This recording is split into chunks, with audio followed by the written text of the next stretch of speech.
Telugu YouTube ఛానల్లో మీ వ్యాపార ప్రకటనల కోసం 9154949554కి కాల్ చేయండి. ఎన్నికలు దగ్గర పడుతున్నప్పుడే జగన్పై అటాక్ జరుగుతోంది. వరుసగా 2 ఎన్నికల్లో ఇదే తీరు కనిపించింది. నిన్నటి కోడికత్తి, నేటి గులకరాయి దాడి జరిగిన విధానం ఒకటేనని అర్థం కావడానికి ఎక్కువ సమయం తీసుకోవాల్సిన అవసరం లేదు. అప్పటి కేసు 5 ఏళ్లుగా నలుగుతూ ఇటీవలే కోడికత్తి శ్రీనుకు బెయిలొచ్చింది.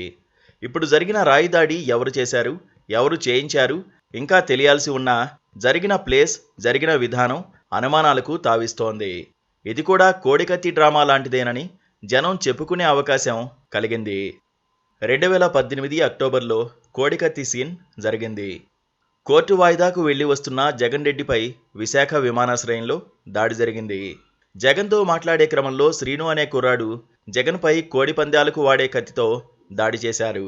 ఎడమ చేతిలోకి కత్తి గుచ్చుకుని గాయమైంది. అప్పుడు ఆంధ్ర పోలీసులపై తనకు నమ్మకం లేదంటూ జగన్ హైదరాబాదు వచ్చేసి చికిత్స చేయించుకున్నారు. తనపై చంద్రబాబు దాడి చేయించారని ఆరోపించారు. నారాసుర రక్త చరిత్ర అంటూ బ్లూ మీడియా పుంఖానుపుంఖాలుగా వండివాచేసింది. కేసును ఎన్ఐఏకు బదిలీ చేశారు. దళిత సామాజిక వర్గానికి చెందిన కోడికత్తి శ్రీను వైసీపీ అభిమాని అని తెలిసిన తర్వాత కూడా జగన్ అనుచరులు చంద్రబాబుపై ఆరోపణలు ఆపలేదు. కోడికత్తి కేసు ఎన్ఐఏకు కూడా చేరిపోయింది.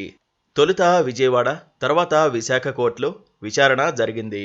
కోర్టులో సాక్ష్యం చెప్పేందుకు జగన్ రాలేదు. శ్రీనుకు బెయిల్ దొరకడానికి బాగా జాప్యమైంది. చివరకు బెయిల్ ఇచ్చిన ఎన్ఐఏ కోర్టు కోడికత్తి శ్రీనుకు ఏ రాజకీయ పార్టీతో సంబంధం లేదని తేల్చేసింది. దాంతో అప్పటిదాకా చంద్రబాబుపై ఆరోపణలు సంధించిన వైసీపీ నేతల మాటలు అబద్ధాలని, అసత్య ఆరోపణలని తేలిపోయింది. పైగా శ్రీను ప్రవర్తనలో ఎలాంటి నేరపూరిత కుట్ర లేదని తేల్చేశారు. శ్రీనుకు తప్ప దాడిలో ఎవరి పాత్ర లేదని, దాడి వెనుక సూత్రధారులు ఎవరూ లేరని కోర్టు తేల్చడంతో వైసీపీ పరిస్థితి అడకత్తిరిలో పడిన పోకచెక్కలా తయారైంది. కోడికత్తి దాడి ఎవరు చేయించారనేదే పెద్ద ప్రశ్న. అందులో పెద్ద డ్రామా జరిగిందన్నది మాత్రం నిజం. ఆ డ్రామా ఎవరు చేయించారు అన్నది కోర్టు తేల్చుతుందో లేదో చెప్పలేం. ఆ కేసు ఎన్ని రోజులు సాగుతుందో అంచనా వేయలేం. ఇంతలోనే విజయవాడలో శనివారం మరో ఘటన జరిగింది. జగన్పై రాయి దాడి జరిగింది. దాడి జరిగిన తీరుపై అనుమానాలు కలుగుతున్నాయి. నాడు కోడికత్తి, నేడు రాయి నెత్తి. కోడికత్తి కమల్ హాసన్, గులకరాయి స్టార్. సోషల్ మీడియాలో ట్రెండ్ అవుతున్న న్యూస్ ఇది. దాడి జరిగిన తీరు, దాడి జరిగిన ప్రదేశం రెండు కూడా అనుమానాలకు తావిస్తోంది. ఒక రాయి అటు జగన్, ఇటు వెల్లంపల్లిపై పడింది. ఇద్దరికీ ఎడంవైపు కంటి మీదే రాయి పడింది. దీన్ని హత్యాయత్నంగా వైసీపీ ఆరోపిస్తోంది. నిజంగా గులకరాయితో కొడితే మనిషి చనిపోతారా అన్న ప్రశ్నలు కూడా తలెత్తుతున్నాయి. అయితే ఒకటి మాత్రం నిజం, అక్కడ భద్రతా వైఫల్యం స్పష్టంగా కనిపిస్తోంది. విజయవాడ సెంట్రల్ నియోజకవర్గం పరిధిలోకి వచ్చే ఆ ప్రాంతంలో వివేకానంద పాఠశాల వైపు నుంచి రాయి వచ్చినట్లుగా ప్రత్యక్ష సాక్షులు చెబుతున్నారు. వీడియోల్లో పరిపరి విధాలుగా కనిపిస్తోంది. సాధారణంగా సీఎం ప్రయాణించే మార్గంలో ఎత్తైన భవనాలను ముందే గుర్తించి అక్కడ పోలీసులను మోహరిస్తారు. వీఐపీ వచ్చే ముందు ఆ మార్గంలో 1-2 సార్లు భద్రతా తనిఖీలు చేస్తారు.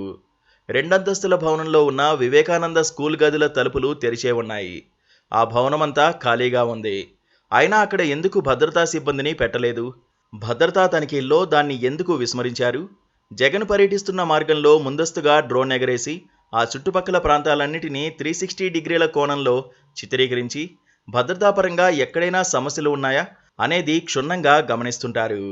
మరి అలాంటిది వివేకానంద స్కూల్ భవనం లోపల నుంచి కానీ, భవనం పైనుంచి కానీ ఎవరైనా ఏదైనా విసిరితే ముప్పు ఉండే అవకాశం ఉందని ముందే ఎందుకు గుర్తించలేదు? మరోపక్క వివేకానంద స్కూల్ వైపు ఎవరూ లేరని అక్కడి సిబ్బంది చెబుతున్నట్లు సమాచారం. జగన్ వచ్చినప్పుడు అక్కడ కరెంటు పోయింది.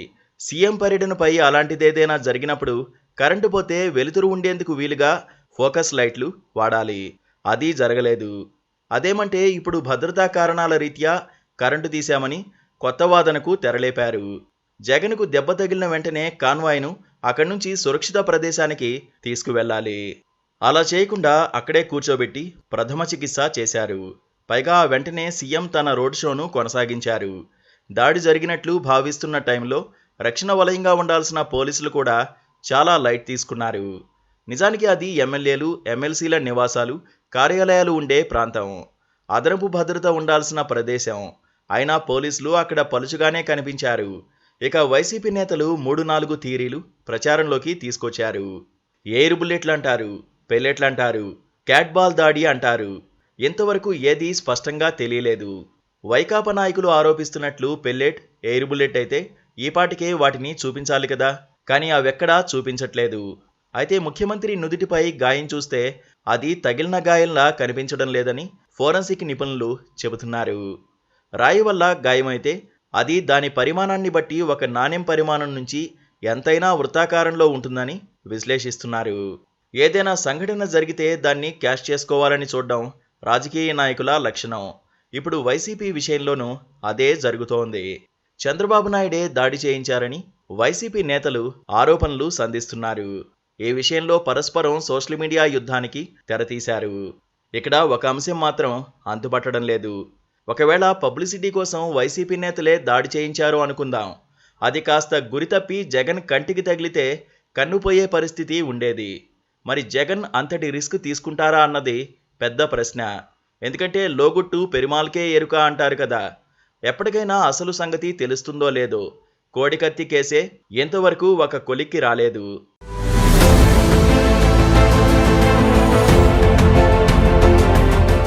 Please subscribe to KTV Telugu. KTV Telugu. KTV Telugu. KTV Telugu. KTV Telugu channel.